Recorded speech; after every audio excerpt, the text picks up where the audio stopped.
going on, everybody? This is my wolf cichlid that I keep here at home. This is the update video on the wolf. A few months ago I shot a video of him trying to attack me every which way he could. Since then his aggression has gotten better, but what had to happen was he jumped out of the aquarium the one night after me, and after he had flopped around on the floor, I was able to obviously pick him up and put him back in the aquarium. Since then, it obviously seemed to have knocked the screw back into his head, which was obviously extremely loose. But since then, he's done very well. You know, he's been very cautious of trying to come up and attempt attacking me. And I've also changed the food for him. You know, I was feeding him a Hikari Cichlid Gold before, which was an excellent food. It's basically what I raised him on, and but I switched over to the Massivore Delight. Obviously that's an extremely popular food with a lot of great reviews. Since then, you know, he's done quite well, and he's eating a lot of the food, and his appetite's better than ever. His color's great, and like I said, his aggression is at the moment under control, but I notice at times it's starting to come back. He's starting to get his old confidence back.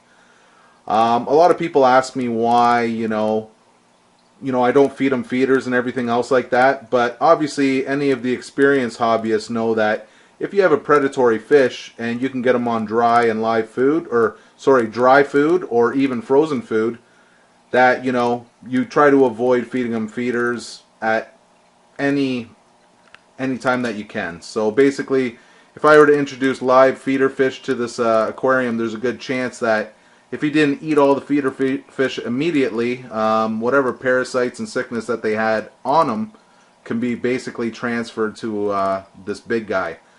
I've had fish in the past that only ate feeders, and I've had it in the past where the sick food or the sick feeders had basically caused my predatory fish to get sick, and I had a couple occasions where the fish had died. So anybody that can avoid feeding live feeder fish to their predatory fish, do so. Obviously there's some great dry foods out there, and again too, if you can get them onto a frozen food, that'd be excellent also. I'm thinking about attempting feeding this guy some jumbo shrimp. I imagine that once he gets a taste for that, that will be excellent for him. So like I said, he's doing quite well, seems to be quite happy, and basically you know, acting the way he used to act, you know. Like I said, still an aggressive fish, but again, much better enjoying a fish like this when he's just a little more subdued. So, like I said, you know, it was cool kind of looking at him trying to attack me in the video, but every attempt that I did to, you know, feed him, even at times where I had to get into the aquarium, some people asked me how, you know, I would get my hands into the tank.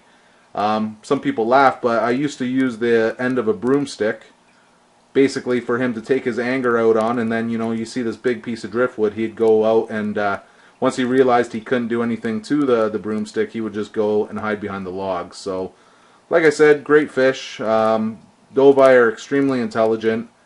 Would I recommend them for you know, anybody out there? Anybody basically who wants to keep a large predatory fish.